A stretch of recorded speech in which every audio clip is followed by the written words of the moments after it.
Recibimos a Esteban Valenti ahora, ya empezamos la charla con él. Él se considera un simple militante del Frente Liber Seregni, pero para muchos uruguayos es un asesor político. De hecho, en los hechos se ha desempeñado como tal. ¿Cómo le va, Valenti? Bien, y ya vamos a empezar a discutir por ese tema. Empecemos. Porque usted no se considera un asesor político, pero ¿por qué Me voy a sentar bien porque, viste. Sí, ¿por si qué no para la parece. opinión pública lo es? A ver, porque me presenta generalmente así. Partamos de la base de que un asesor político es rentado, es decir, es un cargo. Bueno, pero usted lo puede hacer honorario. No, pero y además un asesor político es alguien que incide nada más que a través de sus opiniones. Yo no lo hago así. Hace 52 años que milito en política. Hace 52 años que además de participar en organismos de discusión o de elaboración política, que han cambiado, obviamente, hago campaña publicitaria, hago propaganda, me ocupo de temas prácticos. Es decir, yo milito en el sentido más, y me gusta hacerlo. Claro, pero el hecho de haber sido jefe de campaña ya lo liga a la función del asesor político. No. Porque se confunden a veces las funciones de asesor con jefe de campaña. Primero, yo nunca fui jefe de campaña. Te lo sintetizo brevemente. En el 89 era el secretario de propaganda del Partido Comunista y por lo tanto era el responsable de la campaña de la 1001. Como tal, hicimos la campaña de Tabaré Vázquez como elemento central, pero no como, digamos, jefe de campaña de la Intendencia, porque el Frente Amplio tenía su propio mecanismo. Sí, pero yo hablo de más acá en el Bueno, tiempo. en el 99 y en el 2004 yo no fui. En el 99 fue Mónica Javier la jefe de campaña. Yo era el responsable de comunicación, ¿no? Y también tenía incidencia en los aspectos políticos. En el 2004 era responsable de comunicación, que quiere decir muchas cosas, porque también hoy diferenciar la comunicación de la política es casi imposible. Y en esta campaña del 2009 fui responsable de la campaña del Frente Liber Seregni, de Danilo Astori. Bueno, pero ahí ser responsable de campaña es ser jefe de campaña, es lo mismo.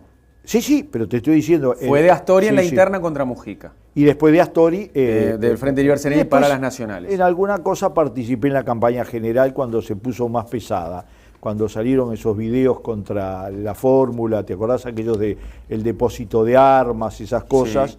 Como tengo bastante experiencia en operaciones maléficas contra la izquierda, hechas contra nosotros, bueno, traté de ayudar. Bueno, lo que pasa es, como ha sido jefe de campaña o responsable de campaña de Astori, del Frente Liber Seregni, que es un sector fuerte del Frente Amplio, la gente suele asociarlo a un asesor político. No es que me ofenda, te quiero decir, no es que me ofenda. También pero igual se preocupa por aclarar que usted no es un asesor político. No, y te voy a decir, por ejemplo, yo hice la campaña, y participé de la campaña de Hermes Wiener. Sí, claro. A diputado, a gobernador y a candidato a presidente. ¿Es verdad que cerraba los actos diciendo festejen, santafesinos festejen? Algunos sí. ¿Esa se la inculcó usted? No. Incluso, que hemos conversado, por ejemplo, se llama Frente Amplio Progresista. No, pensé que usted le había dicho, mirá, Tabaré Vázquez cerraba así. No, eso lo hizo, falló. lo hizo él por motus propio, totalmente. Me parece que ese tipo de cosas, influir en ese tipo de cosas, no es lo importante ni lo haría. Pero también lo hice absolutamente de manera voluntaria y lo hice por razones políticas. Básicamente, y militando, es decir, no era solamente conversaba con Wiener lo que había que hacer, iba a los actos, iba a la promoción. A mí me gusta involucrarme, lo hago como parte de mi vida, no solamente como un elemento complementario. Vamos a volver a la política, pero le quiero preguntar por algo que le sucedió hace poco, el robo que sufrió, porque estuve leyendo ahí su columna en UI Press. La pasó mal ahí, ¿no? A ver, nunca me habían robado así. Me podían haber robado en Montevideo o en Zúrich. Está claro, es decir, te puede pasar en cualquier lado, es una ruleta hoy en día. El problema es que me pareció necesario contar la experiencia completa, es decir, el robo a las 4:10 de la tarde. Voy a confesarte algo ahora que nadie nos escucha, que... La fotógrafa se ríe. Marínez Iriart que se ríe. Sí. Estaba medio en babia, cosa que en general no estoy. Y te voy a explicar por qué. Con la cabeza en otra cosa. Claro, venía de ver el urólogo, que me había dicho que podía esperar otros 6 meses para hacerme una citoscopía, que es una de las cosas más desagradables que te puede pasar. Entonces, venía medio así, y generalmente no estoy así. Me marcaron los cuidacoches de esa zona que lo han hecho con otras personas. ¿Está convencido? Absolutamente. Además, cuando vos tomas un auto, ¿qué pasa con el cuidacoche? Lo elemental, ¿qué hace? Se acerca al auto. Sí. Estos se fueron. ¿Está claro? Estos se fueron. Por lo tanto, no tengo la más mínima duda. Bueno, entre dos, hicieron ahí un operativo de atrás, me reventaron todo el pantalón y me llevaron solo los documentos. Y además me lastimé el codo porque le pegué para atrás con el codo. Y después lo que relaté fue la experiencia de la comisaría, la experiencia humana, incluso conté anécdotas. Sí, la historias de otros que acaban de haber sufrido un robo. Exactamente. Usted también ahí se queja por la demora en el trámite, ¿no? Más de 2 horas para denunciar un robo, estuvo 2 horas y media. Yo estuve un poco menos, los otros estuvieron 2 horas porque me di cuenta, teniendo en cuenta cuando llegué yo y cuando se fueron ellos y cuánto hace que estaban. Yo estuve un poco menos. Porque termina siendo un combo, ¿no? El mal ahora momento tengo que ir de nuevo, ahora tengo que ir de nuevo. Claro, porque hice la denuncia y me falta cada uno de los documentos hacerlo por separado. No apareció nada todavía. No, ni quiero que aparezca. Hacerlo por separado. Entonces, no sé, te quiero decir que es algo que yo vengo trabajando hace tiempo, el tema de la seguridad. Y te voy a usar un ejemplo que me parece que he confirmado en esta experiencia personal. Yo creo que la policía montevideana, la policía uruguaya, los sistemas del Estado de seguridad pública han consolidado una red muy sólida, pero con agujeros muy grandes. La estructura de la red ha mejorado extraordinariamente. Punto de vista de operativo, armas, uniformes, chalecos, pero los agujeros de la red son enormes. Si vos haces un crimen grave en el Uruguay, vas preso. ¿Tá? Y en la mala tienen claro eso. Si vos haces este tipo de rapiñas, este tipo de robos y de hurto, la malla no tiene casi cómo controlarlo. Ahora, pero usted ahí está haciendo una queja interna, porque hace 10 años que está al frente en el gobierno. Bueno, los temas de seguridad son temas muy lentos, porque coinciden cosas que en muy pocos elementos de la sociedad se dan. Coinciden los elementos sociales, los elementos culturales. Te voy a dar un solo ejemplo. Un país que alcanzó en muy poco tiempo un récord latinoamericano en cuanto a pobreza infantil y juvenil, del 60% por abajo de la línea de pobreza, que fue lo que teníamos en 2002, 2003, 2004. El récord lo alcanzamos en el 2004. Deja secuelas por durante mucho tiempo.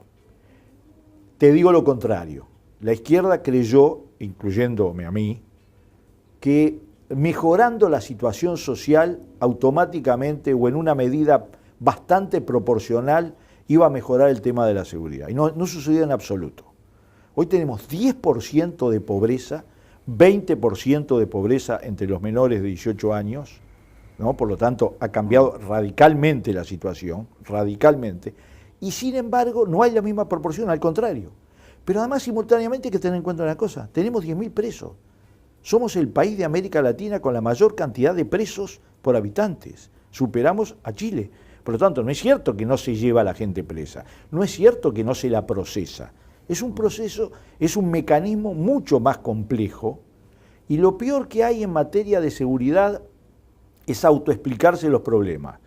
Yo, por un instante, estuve del otro lado, por una pavada, te digo, en realidad, un gran dolor de cabeza, sacar todos los documentos, la bronca, la impotencia, bueno, todo eso. Dolor corporal, supongo, como se enfrió después. Eso es... Se cayó en el piso con el chorro, ¿no? Nos caímos con el piso, sí. Y me voló la billetera y vino el otro y se fueron con una moto. Ahora, usted en un fragmento de la columna escribe esto. Lo confieso, en el momento del robo, si hubiera podido, si hubiera contado con los elementos necesarios, hubiera estado en la comisaría pero como acusado. Es el pequeño y feroz enano que llevamos adentro. Espero seguir llevándolo. Me indignan los sociólogos de la resignación y la explicación. Si fuera por ellos la cándida niñita de 14 años que asesinó a un taxista porque estaba nervioso o le pegó un tiro en el pecho a una vecina y valió a otro taxista, le corresponde un tratado de explicaciones sociales y culturales y alguna pena menor. Y sigue en este sentido. Ahora, la elección ya se definió. Si esto le hubiera ocurrido en plena campaña electoral, ¿escribía lo mismo? Posiblemente no, te lo confieso, posiblemente no. Las campañas electorales te limitan muchísimo el pensamiento, a todos nos limitan. Te hacen, es decir, yo lo veo en La Tertulia, el programa que participo desde hace 10 años, se aproximan las campañas electorales y nos ponemos todos propagandistas, pero si seguimos todos así durante 5 años, este país va a tener un empobrecimiento cultural e ideal impresionante.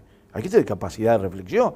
Entonces, lo confieso, posiblemente hubiera sido mucho más medido, pero se terminó. Ahora hay que encarar el futuro, y en el futuro hay que ser más exigente. Y yo te digo, es cierto que todos llevamos un pequeño enano al cual cada uno le puede agregar lo que quiera agregarle, le puede agregar un pequeño enano fascista. Yo te voy a decir que en mi juventud, cuando era militante de la Juventud Comunista y del Partido Comunista, yo pensaba que si llegábamos al poder el tema de la delincuencia se iba a resolver de manera muy violenta y muy rápida. Porque así pasó después de todas las revoluciones. ¿Está? Es decir, ¿por qué voy a mentir? En Cuba, en China. Absolutamente. En Cuba la mayoría de los actos represivos más duros fueron contra los proxenetas y contra los dueños de los garitos y todo eso. Por lo tanto, ¿para qué voy a mentir? Y además tenía parte de la épica de la revolución, era esa. En Rusia, después de una guerra devastadora, hay algunos libros, algunas novelas donde el tratamiento de la delincuencia era feroz. Entonces, digamos que yo evolucioné o cambié, cada uno lo interpretará como le parezca, pero era así. Ahora, que después pasamos al sentido contrario, correcto. ¿En qué sentido? Es bueno que la izquierda haya hecho una reflexión mucho menos represiva, mucho menos. Es muy bueno que para la izquierda uruguaya le cuesten todos los temas de la seguridad. Es parte de su aprendizaje democrático. Muy importante eso. Pero también es cierto que a veces nos pasamos para el otro lado. Es decir, no hay solución al problema de la seguridad explicando sociológicamente sus causas. Y usted en estos 5 años, en el próximo quinquenio, va a hacer un seguimiento del tema de seguridad. Absolutamente. Lo he hecho, te quiero decir que yo que apoyé todos los cambios que... en algunas áreas de gobierno yo he sido muy crítico, pero muy crítico. En la educación, en la gestión en algunos aspectos. Y no me siento para nada violando ningún código de apoyo y de participación de izquierda. Al contrario, me parece que el día que la izquierda pierda su sentido crítico y autocrítico, lo primero que le pasa no es el peligro de perder las elecciones, es el peligro de dejar de ser de izquierda. En octubre, a la hora de pensar en el plebiscito, ¿votó por el sí a la baja o no? Sí, no, eso. A ver, lo voy a decir de la manera más egoísta. Bajar la edad de imputabilidad no cambia nada, empeora. No es por un problema de que se contradice con esto que yo pienso, que hay que mejorar los factores de seguridad, lo voté con absoluta convicción. No hay ningún ejemplo que haya mejorado eso. ¿Pero puso la papeleta del sí? Sí, absolutamente. No, del sí que. No, voté en contra. Por eso, me estaba sorprendiendo. No, voté absolutamente en contra. No puso la papeleta. Hice campaña, estoy convencido. Estoy convencido por los dos motivos. Primero, porque no resolvía nada. Era simplemente un artilugio frente a la inseguridad que existe. No es una sensación térmica, lo he discutido muchas veces. Incluso apoyando todo lo que ha hecho, digamos, la gestión del Ministerio de Modernización, que no es la misma la del primer gobierno que la del segundo gobierno. Lo quiero decir también, porque ya que pasamos las elecciones, en el segundo gobierno hubo una mucho mayor preocupación por los temas de seguridad. Y se ve reflejado en muchas cosas. Todavía, y eso hay que reconocerlo, no se ve reflejado en los resultados. Todavía tenemos un nivel de hurtos y rapiñas, que son, no de asesinatos, de hurtos y rapiñas que son un cambio.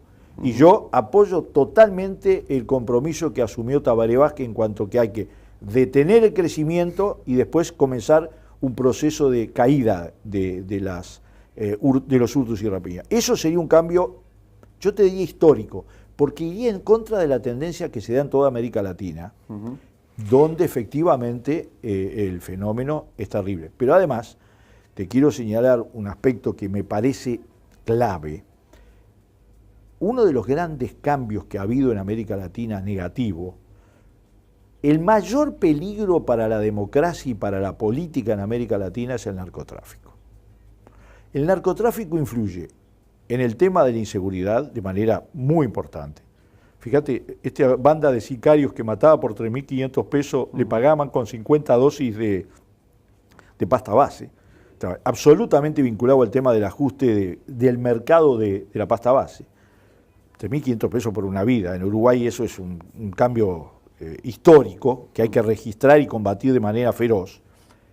Y después, la política también. Cuando vos movés miles de millones de dólares, estás hablando de un peligro que va mucho más allá de lo episódico. Es un peligro estructural, es un peligro sistémico. Te voy a contar una pequeña anécdota, de paso un aviso sobre mi novela. Yo escribí la novela sobre ficción totales. El primer capo de la droga que matan, que ajustician las integrantes de la Orquesta Rosa, era Popeye. Popeye es el sicario de Pablo Escobar. Pero además, estaba preso. Lo liberaron hace poco. Estaba preso. Cuando yo escribí la novela, lo puse como que lo habían liberado. Parecía imposible. Era ficción pura. Ajá. ¿Está claro? Y se hizo realidad. No, lo liberaron. Sí. Lo liberaron. Está vivito y coleando. ¿Sabes cuántos asesinatos indirectos tiene? 3.000. 290 realizados por él. Mató a la novia, mató al amigo. A ver, lo que podía matar por orden de Escobar lo mató. Está libre. Pero vos dirás, bueno, sí, pactó, influyó. Pero a ver, ¿hay algo más monstruoso que eso y el asesinato de 43 estudiantes de la manera que fueron muertos en México? A ver, todo lo que escribas en ficción o en realidad sobre el narcotráfico, que tiene en América Latina su centro, hoy el centro del narcotráfico se ha desplazado hacia América Latina por la proximidad geográfica que tiene con los Estados Unidos. Todo lo que escribas no supera la vida misma. No, la vida te supera ampliamente, sí. Ampliamente. Valentí, hablando del futuro político del país, ¿en qué momento de su carrera llega Tabaré Vázquez a esta tercera presidencia del Frente y segunda suya? Va a asumir con 75 años. ¿Cómo lo ve? Yo lo vi muy bien. Te diría que incluso las veces que he estado con él, lo veo con mucha fuerza, con mucha energía. Además lo vi en momentos complicados, cuando las encuestas nos daban mal. Por lo tanto uno podría decir, bueno, viste, esas cosas... Acá flaqueó, acá... Ahí está, esas cosas... los seres humanos tenemos una línea de comportamiento, pero las pruebas hacen picos, para arriba o para abajo. Estábamos en el peor momento. Y Tabaré Vázquez siguió hacia adelante, tanto en el mensaje, que nadie le creía, como en la actitud. No cambió un ápice el plan, se recorrió 5 veces el país. Yo lo escuché en el discurso en la Rural del Prado, haciendo un relato de cifras y de estadísticas y de informaciones impresionantes. Yo lo veo desde el punto de vista intelectual impecable, así. Y te lo voy a decir también, mirá que corrieron cada rumor y cada golazo en la campaña electoral de novela también. ¿Cuáles? De todo tipo, de todo tipo. ¿Pero sobre temas de salud? Sí, sobre temas de salud. Todos desinteresados, todos conmovidos por la preocupación. Bueno, de eso te Siempre cuando un candidato es veterano circulan rumores así. Bueno, yo recuerdo en la época de Jorge Valle, decían, no va a completar su presidencia, va a asumir con 72 y gana, está mal de salud. Y mira, tiene 87 y está impecable. El poder, yo estuve con Mujica el lunes de noche en esa actividad que se hace para la prensa, sí. Que digamos, el poder rejuvenece. ¿Qué quiere que Acá te en diga? Uruguay sí. No tengas duda. Jorge Valle dijo que estaba en la estación Carnelli. Estaba en el kilómetro 329. Le quedaba un montón. Un montón, y ojalá le siga quedando. Sí. Te quiero decir, el poder rejuvenece. Y eso que tiene tensiones enormes, pero en Uruguay... Desgaste mental, físico. Total. Pero yo lo veo a Tabaré Vázquez en un excelente momento. Además, lo veo con un manejo de su experiencia sobre el gobierno, sobre el poder, muy interesante, muy interesante. Y ha dado manifestaciones que me parecen particularmente significativas. A ver, en 48 horas decidió el gabinete. A mí me parece que además del valor concreto... No dejó espacio para nada, para polémicas, especulaciones. Bueno, tiene un valor simbólico. Y en política los valores simbólicos son muy, muy grandes. ¿Ahí quiso evitar presiones, Vázquez? Yo no puedo interpretar, las evitó. Es decir, no puedo interpretar si lo quiso o no lo quiso, porque las evitó, las evitó. Capaz que después habrá provocado pataletas y calenturas, pero... Las provocó también. Claro, pero presiones salieron no tuvo. Personas del Frente Amplio, vos sabés, a opinar en todos los medios. Sí, sí, y sectores que se sienten olvidados. No tengo duda. Como la vertiente, por ejemplo, que no aparece en el gabinete futuro. Quedan todavía cargos, pero en el futuro gabinete y en cargos como la OPP y lo que nombró Vázquez, no aparece la vertiente, no hay representación. Bueno, hay varios sectores, ¿no? Sí, hay varios, pero ese es muy significativo. Y también liquidó con una idea que es de la cuotificación por sector político. Hay de todos los sectores, la mayoría son independientes. Y una de las grandes acusaciones contra estas designaciones es que son del riñón de Tabaré Vázquez, discúlpame, o de extrema confianza de Tabaré Vázquez. ¿Y por qué vos vas a poner ministros que no son de tu extrema confianza? Digo, pero ¿a quién se le ocurre? El mecanismo ese fue el que le ha dado pésimos resultados al Uruguay. Pésimos. Sí, no, y hay otros que no son de extrema confianza, pero también marcan una continuidad. Fernández Huidobro no es de extrema confianza de Vázquez, pero sí ahí al frente del Ministerio de Defensa. Sí, es un sector que a la izquierda le cuesta muchísimo, muy polémico, hay que asumirlo, muy complejo, hay que asumirlo. Y bueno, nunca escuché las explicaciones, digo, la designación del gabinete de su conjunto hay que tomarla como tal. Yo creo que es un gabinete muy potente, con mucha fuerza, con mucha capacidad de iniciativa. Ahora, está bien que no hubo cuotificación exacta, pero sí hay sectores que tienen su peso, y Vázquez tiene un compromiso con sectores fuertes y votados, como por ejemplo el MPP, que está bien representado en el gabinete. Y ahora en el Parlamento también va a ser apabullante lo del espacio 609, ¿no? En el Senado y en diputados. ¿Cómo analiza este giro a la izquierda que hubo en el Parlamento? Yo cuestiono el tema de giro a la izquierda. El giro a la izquierda se hubiera dado con el presidente del MPP, ¿o no? ¿No es un poco más importante y fuerte el hecho de tener... un ejecutivo? No, el ejecutivo no, el presidente. Es decir, estamos en un gobierno presidido por el presidente del MPP con una gran cantidad de ministros y subsecretarios del MPP, y sin embargo no pero eso está claro. Yo le hablo del Parlamento, porque ahora, en senadores y diputados, más allá de la gran votación del MPP y de esos 6 senadores y 24 diputados, está la 711 de Sendic, con 2 senadores, Constanza Moreira, que entró como senadora. Cada uno tiene su perfil. Pero hay un grupo corrido a la izquierda, y el Frente Liber Sereñi perdió representantes. Sí, pero... eso se va a sentir... Vuelvo al origen. Estamos hablando del supuesto giro a la izquierda. Yo quiero ver qué posición adopta cada sector en concreto. El propio Carámbula, que no es comunista, pero va a tener que responder al Partido Comunista. Pero yo quiero ver, digamos, cómo se expresa esto en cada sector. Es probable que se exprese como tú decís, pero lo quiero ver. Lo quiero ver en todos los aspectos. Incluido, hay una posibilidad concreta que va a ser en torno a la candidatura a la Intendencia de Montevideo.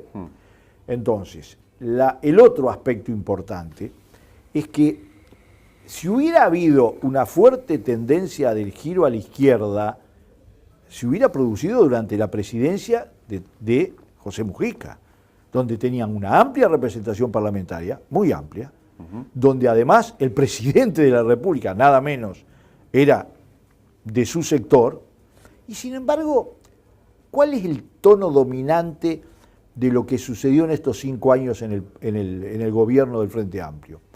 Un proyecto de país que es compartido por todos, con pequeñas diferencias, con pequeñas matices, es compartido por todos. Sí, lo de los matices se expresó en ese equipo económico en la sombra que tenía Mujica, ¿no? Yo la verdad es que me cuesta decir, un equipo económico es un equipo que tiene toda una política económica, y del otro lado no había una política económica, fueron fricciones sobre determinados temas. Y yo creo que el día que en la izquierda no se discuta de la política económica y que todos estemos alineados, entre comillas, técnicamente con una política económica, vamos mal. Es decir, yo creo que hay que evitar tensiones, que hay que evitar problemas, que en la política económica, si te va mal en la política económica, te va mal en el gobierno. No hay ningún gobierno que le ha ido bien si le va mal en la política económica. Ninguno, de ningún signo. Mucho más si es de izquierda. Si es de izquierda un gobierno y fracasa en la política económica, se va al tacho. Entonces, política económica, que para mí es política económica y social, porque creo que es indivisible. La política económica sirve en la medida en que resuelve los problemas sociales. La charla de la conferencia de Astori en ADM fue en ese sentido terminante. Es decir, los equilibrios macroeconómicos no son el fin, están al servicio del trabajo, del empleo, de la producción, pero sobre todo además de la mejora de las condiciones de vida y de calidad de vida de los ciudadanos. Ese énfasis, que además tiene una característica, no lo hacemos por piedad.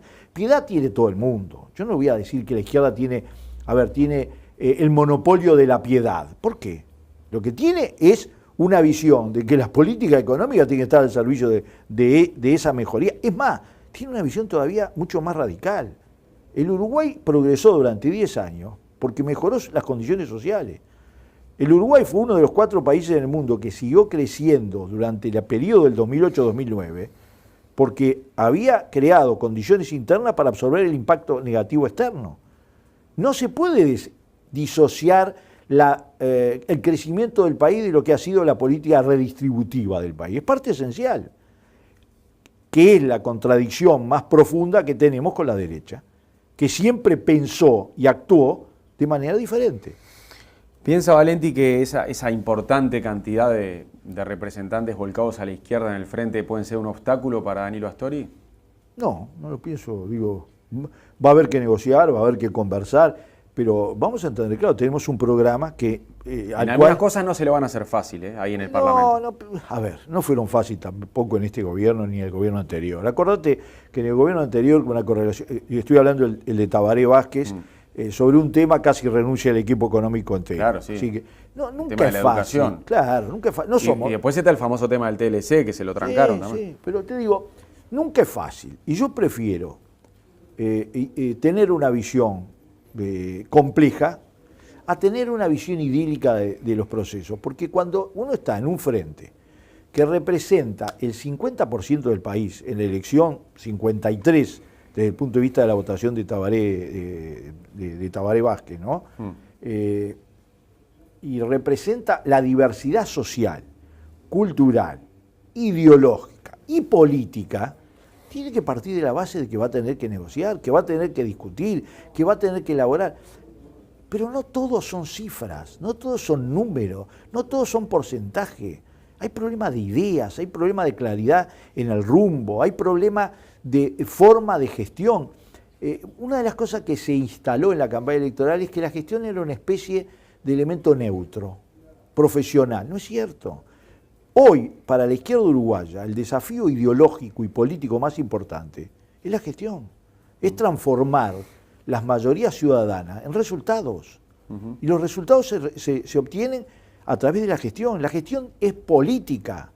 Y ese elemento para nosotros nos va a llevar dificultades también adentro nuestro. Ni el FLS es un bloque, ni el MPP es un bloque. Cada uno tiene también su propia realidad. Ahora, nos acusaron durante 20 años de ser una colcha de retazos. Ahora nos acusan del brazo de yeso. Que se pongan de acuerdo, porque la colcha de retazo no servía para gobernar.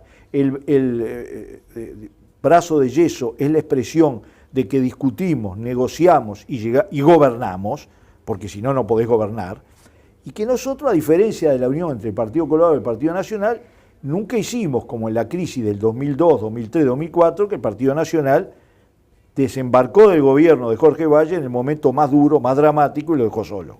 Días atrás Astori me decía que, si bien está feliz por el tercer triunfo del Frente Amplio, quedó ahí con un sabor agridulce por la baja votación del Frente Liber Sereñi. Él considera que el Frente Liber Sereñi votó por debajo de sus expectativas. ¿Por qué?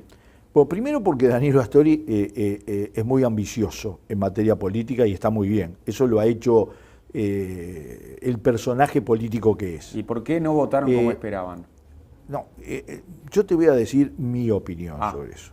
Yo no me quedé tan desconforme y te lo explico. por dos motivos. El primero porque nosotros una parte fundamental de la campaña no la pudimos hacer. ¿Por? Claro. Y porque cuando vos tenés 43%, 42% de intención de voto, el choque interno entre la izquierda, el debate interno de la izquierda es muy difícil de dar. ¿Está claro?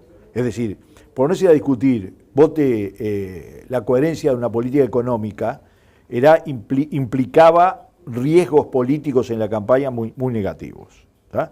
Y eso no se pudo hacer, y estuvo muy bien no hacerlo, porque los resultados lo demuestran. Pero te puedo asegurar que hubiera ubicado un centro del debate dentro de la izquierda sobre el tema de la política económica.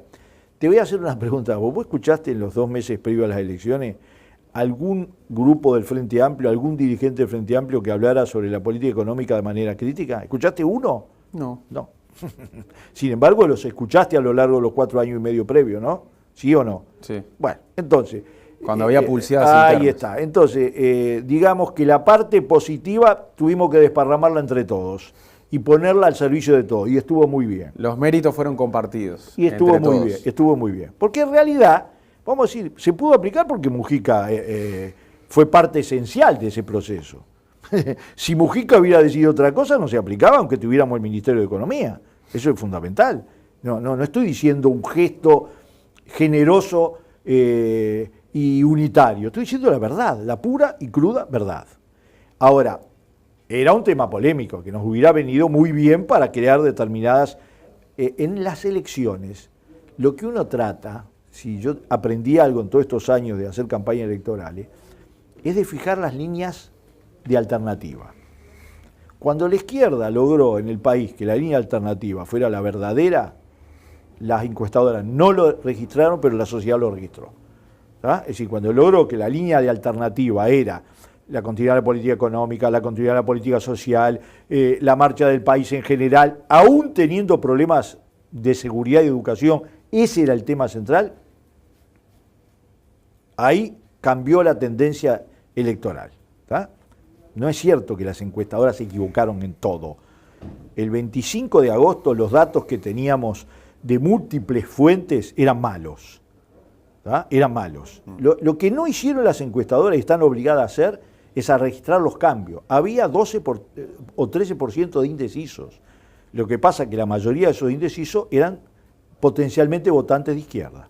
Eso no lo registraron y digamos que uno, acompañando la campaña a partir de allí, los actos en el interior, los grupos motivacionales, empezó a verse que había cambiado eso. Entonces, yo te quiero decir que si nosotros hubiéramos logrado trazar la alternativa en la interna del Frente Amplio sobre el tema económico, hubiéramos debilitado la alternativa con los partidos tradicionales, pero hubiéramos mejorado nuestra posición. No lo hicimos, estuvimos muy bien, muy bien. Después estaba Mujica. Mujica es un personaje con una capacidad de comunicación, de impacto en determinados sectores de la sociedad, impresionante. Emergieron fenómenos nuevos. Y después nosotros tenemos nuestros propios problemas. A ver, ¿dónde votó mal el FLS? En Montevideo. Votó muy bien en el resto del país, muy bien. Somos la segunda fuerza. A ver, votamos poco, votamos 200.000 votos. Menos de lo que esperaba Astori. Sí, pero 200.000 votos, sí, yo no tengo duda. Yo también puedo decir que esperaba. Y no perdieron representación parlamentaria. Claro, o sea, en los hechos perdieron representación parlamentaria. Dos senadores y un diputado. Eso es lo que perdimos. Bueno, porque el otro senador, que es Astori, es porque es vicepresidente. Sí, claro. Entonces, perdimos eso. Es cierto, es cierto. Y hay que asumirlo críticamente. El otro problema que tenemos es una baja inserción territorial en Montevideo, en la zona metropolitana. No en Canelones. En Canelones votamos relativamente bien. Valenti, acá estuvo Claudio Invernizzi, responsable de la campaña publicitaria del Frente, y dijo que en el transcurso de la campaña alguien lo quiso sacar. Y él dijo, hay gente que se confunde, que se creen que son publicistas, y él sabe que operaron para sacarlo, pero Vázquez decidió que él siguiera en la conducción de la campaña. ¿Usted se sintió aludido? No lo vi, pero para nada. Además, ¿querés que te diga una cosa? Es bastante público que yo algo tuve que ver en la fase final de la campaña. Nada podía cambiar si no era desde la política. Lo que cambió fue desde la política. No cambió desde la publicidad. Porque además la publicidad en esa etapa ya estaba tan diseñada, tenían tan, digamos, definidos los perfiles, que hacer un cambio en ese sentido hubiera sido absolutamente negativo. Yo jamás hubiera propuesto un cambio publicitario, jamás lo hubiera hecho.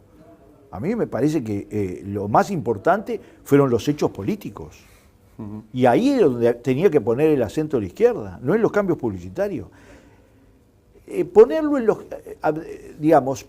los cambios publicitarios era aceptar el desafío de que era una batalla publicitaria en lo fundamental, y no lo era, nunca lo es. Pero en este caso, peor todavía. Nosotros teníamos que poner una alternativa, elegir entre una buena campaña publicitaria o un buen presidente. Y lo logramos hacer. Y la gente eligió por un buen presidente, porque la campaña de Lacalle fue una excelente campaña. La campaña de Lacalle se propuso un objetivo que lo logró en las internas, que descolocó a algunos sectores de los partidos tradicionales, por ejemplo, digamos, sectores del Partido Colorado, sin haber cambiado la tendencia fundamental. Es decir, un crecimiento del 2% entre una elección y la otra a costa del Partido Colorado es un retroceso, no es un cambio positivo para el bloque. Pero yo te diría que el eje tenía que ser político, y eso no se lograba a través de la publicidad, no se lograba. Y por lo tanto, no me siento para nada. Yo nunca, más allá de mis opiniones, que las tengo, ahora somos todos positivos, me parece muy bien que todos festejemos, todos contribuimos al triunfo. Bueno, que cada uno se ponga las medallas que le parezca, me parece absolutamente correcto. Ahora, tengo una cosa clara, tiene que haber una correspondencia entre la política y la publicidad, muy clara, muy definida, y yo nunca hice campañas electorales desde la publicidad, las hice desde la política. ¿Quién es el mejor candidato para la Intendencia de Montevideo? El que tenga más experiencia. Montevideo tiene una doble... es una excelente pregunta. El problema es de dónde la contesto. Si la contesto desde el ángulo del poder, de la distribución de fuerza, de los equilibrios, de cómo votó la gente, es una cosa. Si yo la contesto desde lo que a mí me interesa, pero me interesa como ciudadano, te lo digo claramente, que yo vivo en esta ciudad, la quiero, es una ciudad maravillosa, es única. Todo lo que uno se puede proponer, porque este país esta ciudad durante muchas décadas, muchas más, es una ciudad que construyó una estructura sensacional, difícilmente comparable con otra en América Latina. Entonces, yo como habitante de Montevideo tiene que ser alguien que tenga experiencia en gestión, que nos dé garantía de 5 años, donde Montevideo está a la altura del Uruguay. Donde Montevideo está... Yo no quiero pruebas. No hay un país de primera, y podemos ser un país de primera, no por $20.000 de PBI solamente per cápita, que es ya un salto histórico, si pensás que hace 10 años nuestro PBI no llegaba a $5.000. ¿Va a impulsar a Richard Reed? No, digamos, Richard Reed es uno de los candidatos que es alguien que ha tenido, digamos, un papel muy importante y un perfil muy importante. Yo voy a apoyar al que apoye el FLS, yo digo, al menos esa actitud orgánica me la permito. Después lo demás opino, sobre todo, y me parece que es el mecanismo que existe hoy en la izquierda uruguaya. Pero la semana que viene vamos a tener casi seguramente una definición, y creo que va a ser una definición de todo el FLS. Y va a ser una definición de todo el FLS, ¿no? Muchas gracias por visitarnos, Esteban. No, gracias Valenti. a ustedes, muy interesante. Este es el futuro, no tenga duda. Es decir, apuntaron bien. Dentro de 5 años, esta es la televisión. Muchas gracias. No solo ustedes, voy a tratar de competir. Bueno, ya ayer hablábamos de que se viene el Espectador TV, no sé si usted va a seguir, pero se viene también. Sí, sí. No, yo voy a tratar con Wipress TV. Con Wipress TV también, Sí, bueno. sí, está claro, digo, una cosa absolutamente informativa. Muchas gracias, Esteban, que pase bien. Más esas cosas, como tengo bastante experiencia en operaciones maléficas contra la izquierda, hechas contra nosotros, bueno, traté de ayudar. Bueno, lo que pasa es, como ha sido jefe de campaña o responsable de campaña de Astori, del Frente Liber Seregni, que es un sector fuerte del Frente Amplio, la gente suele asociarlo a un asesor político. No es que me ofenda, te quiero decir, no es que me ofenda. También pero igual se preocupa por aclarar que usted no es un asesor político. No, y te voy a decir, por ejemplo, yo hice la campaña, y participé de la campaña de Hermes Wiener. Sí, claro. A diputado, a gobernador y a candidato a presidente. ¿Es verdad que cerraba los actos diciendo festejen santafesinos festejen? Algunos sí. Algunos sí. ¿Esa se la inculcó usted? No. Incluso, que hemos conversado, por ejemplo, se llama Frente Amplio Progresista. No, pensé que usted le había dicho, mirá, Tabaré Vázquez cerraba así. No, eso lo y hizo, no falló. lo hizo él por motus propio, totalmente. Me parece que ese tipo de cosas, influir en ese tipo de cosas, no es lo importante ni lo haría. Pero también lo hice absolutamente de manera voluntaria y lo hice por razones políticas. Básicamente, y militando. Es decir. Recibimos a Esteban Valenti ahora, ya empezamos la charla con él. Él se considera un simple militante del Frente Liber Seregni, pero para muchos uruguayos es un asesor político. De hecho, en los hechos se ha desempeñado como tal. ¿Cómo le va, Valenti? Bien, y ya vamos a empezar a discutir por ese tema. Empecemos. Porque usted no se considera un asesor político, pero ¿por qué Me voy a sentar bien porque, viste. Sí, ¿por qué para la opinión pública lo es? A ver, porque me presenta generalmente así. Partamos de la base de que un asesor político es rentado, es decir, es un cargo. Bueno, pero usted lo puede hacer honorario. No, pero y además un asesor político es alguien que incide nada más que a través de sus opiniones. Yo no lo hago así. Hace 52 años que milito en política. Hace 52 años que, además de participar en organismos de discusión o de elaboración política, que han cambiado, obviamente, hago campaña publicitaria, hago propaganda, me ocupo de temas prácticos. Es decir, yo milito en el sentido más, y me gusta hacerlo. Claro, pero el hecho de haber sido jefe de campaña ya lo liga a la función del asesor político. No. Porque se confunden a veces las funciones. No era solamente, conversaba con Wiener lo que había que hacer. Iba a los actos, iba a la promoción. A mí me gusta involucrarme, lo hago como parte de mi vida, no solamente como un elemento complementario. Vamos a volver a la política, pero le quiero preguntar por algo que le sucedió hace poco. El robo que sufrió, porque estuve leyendo ahí su columna en UI Press. La pasó mal ahí, ¿no? A ver, nunca me habían robado así. Me podían haber robado en Montevideo o en Zúrich. Está claro, es decir, te puede pasar en cualquier lado, es una ruleta hoy en día. El problema es que me pareció necesario contar la experiencia completa, es decir, el robo a las 4:10 de la tarde. Voy a confesarte algo ahora que nadie nos escucha, que la fotógrafa se ríe. Marínez Iriart que se ríe. Sí. Estaba medio en babia, cosa que en general no estoy. Y te voy a explicar por qué. Con la cabeza en otra cosa. Claro, venía de ver el urólogo, que me había dicho que podía esperar otros 6 meses para hacerme una citoscopía, que es una de las cosas más desagradables que te puede pasar. Entonces, venía medio así, y generalmente no estoy así. Me marcaron los cuidacoches de esa zona que lo han hecho con otras personas. ¿Está convencido? Absolutamente. Además, cuando vos tomas un auto, ¿qué pasa con el cuidacoche? Lo elemental, ¿qué hace? Se acerca al auto. Sí. Estos se fueron. ¿Está claro? Estos se fueron. Por lo tanto, no tengo la más mínima duda. Bueno, entre dos, hicieron ahí un operativo de atrás, me reventaron todo el pantalón y me llevaron solo los documentos. Y además me lastimé el codo porque le pegué para atrás con el codo. Y después lo que relaté fue la experiencia de la comisaría, la experiencia humana, incluso conté anécdotas. Sí, la historias de otros que acaban de haber sufrido un robo. Exactamente. Usted también ahí se queja por la demora en el trámite, ¿no? Más de 2 horas para denunciar un robo estuvo, 2 horas y media. Yo estuve un poco menos, los otros estuvieron 2 horas porque me di cuenta, teniendo en cuenta cuando llegué yo y cuando se fueron ellos y cuánto hace que estaba. Yo estuve un poco menos. Porque termina siendo un combo, ¿no? El mal ahora momento tengo que ir de nuevo, ahora tengo que ir de nuevo. Claro, porque hice la denuncia y me falta cada uno de los documentos hacerlo por separado. Funciones de asesor con jefe de campaña. Primero, yo nunca fui jefe de campaña. Te lo sintetizo brevemente. En el 89 era el secretario de propaganda del Partido Comunista y por lo tanto era el responsable de la campaña de la 1001.